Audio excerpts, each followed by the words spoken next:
الرحیم. سلامونه، هیله ده چې ښه اوسئ، صحتمند اوسئ، روغتیا او سلامتیا په هیله مو.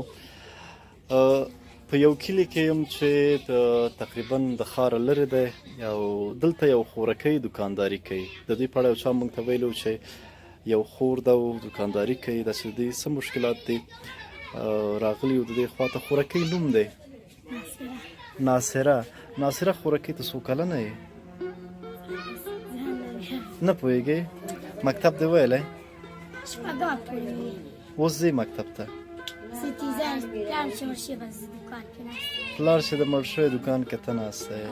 مشر اولاد ته یې د پلار؟ نه، مشره مې یوه خور ده، بس ما پسې مشره مې خور ده، هغې پسې ځي، ما پسې مشره.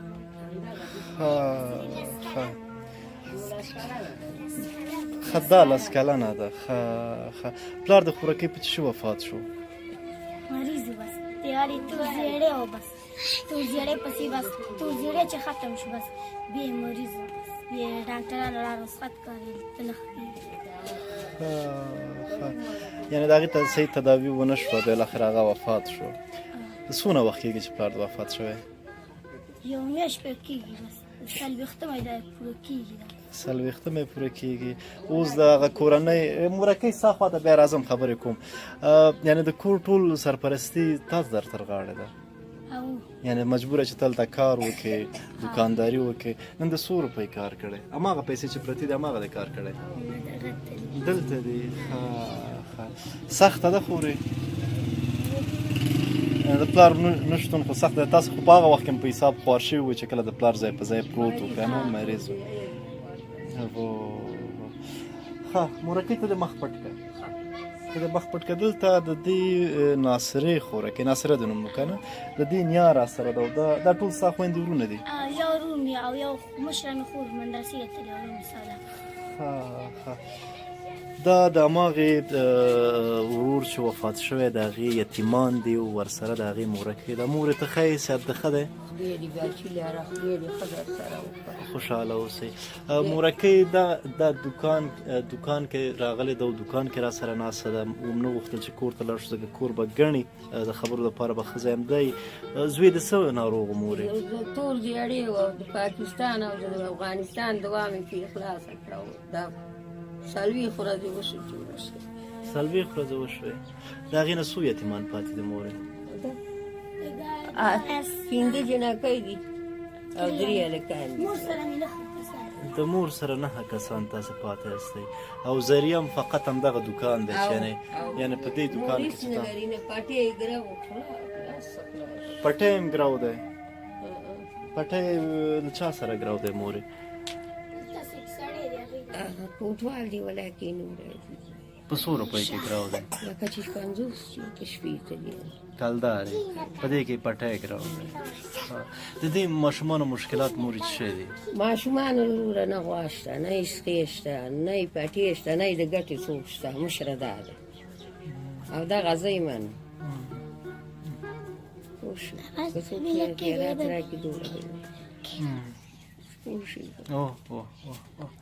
سخته ده مورې؟ ډېره سخته ده، لږه نه چې ډېره سخته ده. ته دې ماله نه پورې دي 40 ورځو کې زه خلاصه شوم. دوی ته د په زړه ارمان څه دی مورې؟ ستا به اوښکې هم نورې خلاصي د دې ژړاګانو د لاسه؟ د دې د مورې ځای پلار ولیم جای د خپلو ښځو یې چاره خیر نه ده. څه فکر کوې مورکۍ دوی لپاره به د حل لاره سي؟ یعنې په کوم شي دوی ارامه کېږي؟ چې زه ستاسو وسه کېږي، زه ستاسو را سره کومک کېږي، زه په دره دعا کوم. تاسو زما په غم کې او غم شریک شوي را سره. مونږ خو به یې کوو، خو اوس یو خبره تاسې وکړه چې دوی پټی هم ګرو دی که نه؟ یعنې ښه خبره یې دا ده چې پټی ورته سړی د ګروۍ نه خلاص کړي او بېرته دوی ته تسلیم کړي. نو خدای دې وکړي دغسې یو ورور یو هېوادوال پیدا شي چې د دوی دغه کوم پټی چې ګرو دی دغه د دې ګروۍ نه خلاص شي او بالکل لږې د دې دوکان دپاره سودا او د هغه دپاره هڅه وشي دغه خورکۍ به خپله دوکانداري کوي د دې نه بل مشر ورور شته؟ او هغه پنځم صنف از پنځم صنف کې دی، یعنې هغه هم ډېر غټ نه دی نو نه د کنه پنځم صنف ماشوم دی. نه هغه همزه ولد واقع تاسې پلار پسې خفه استئ؟ دغه رانه وایي زویه د شپې چې زه خپله زما کاکا مې نشته وړکې ته دې خوا راشه، ته راشه دا ورته. رانه وایي زما کاکا نشته دی دا غوښې رانه توی لاس ورکړه دا به ډېر خفه یې پلار پسې که نه؟ نه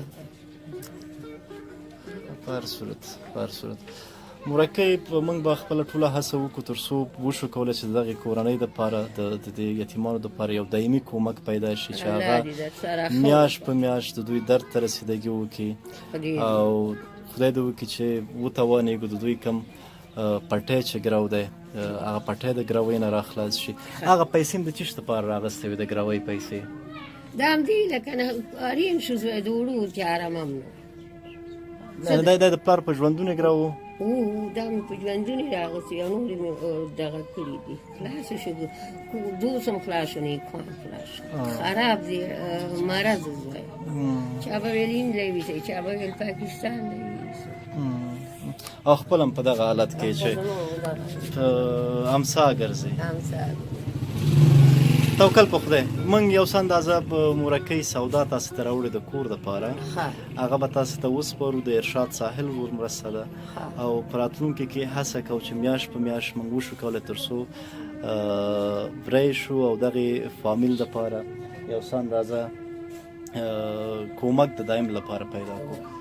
مورکۍ خفه شوې؟ جاړه ما موږ د داسې لکه ورونه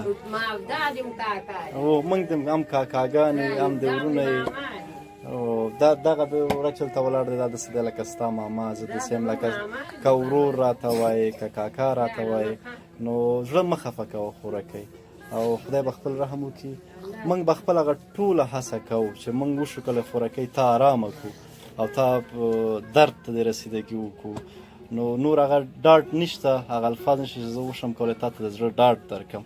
هغه سودا ورته وروره وبخه نو زړه به نه خفه کوې خو چې تل دلته په دغسې حالت کې ژاړې نو زموږ د زړه نه به تا ته وینې څڅېږي، دومره به ته نه اوسې خفه لکه څومره چې دا اوس لحظه زه تا ته دردېږم. نو ستا دغه سلګۍ ستا د اوښکې هغه ټوله هڅه چې کوم کوشش زما د وسه کېږي ستا د ارامۍ د خاطره ستا د وړو ورونو خویندو د ارامۍ له خاطره هغه به موږ کوو.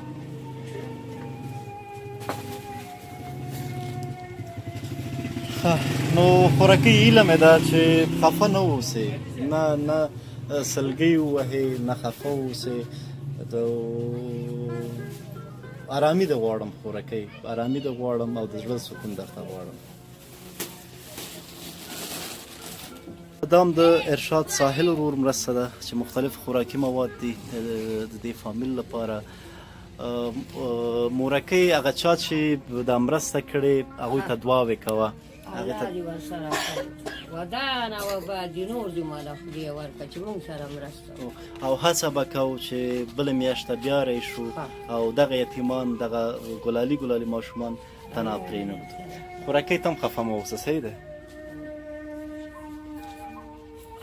نو ښځه خورکۍ ارامه د خپل کار وکړه.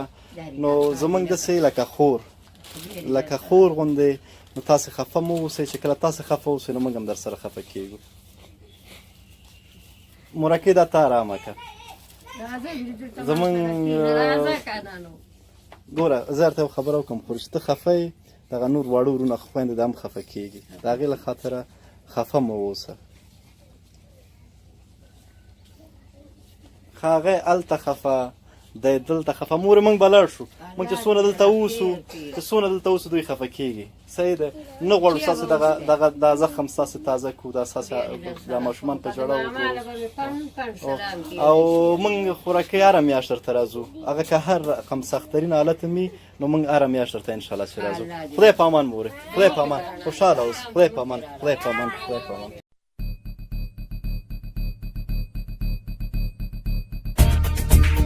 سلامونه، زه خالد جمال یم. که تاسو ته زموږ د پاڼې مطالب نه در رسیږي خالد جمال پاڼه خلاصه. لومړی لایک کړئ، د لایک نه وروسته تاسې په فالوینګ کلیک کړئ. 3 آپشن یې درکوي، سی فرست انتخاب او نوټیفیکیشن آن کړئ. مننه.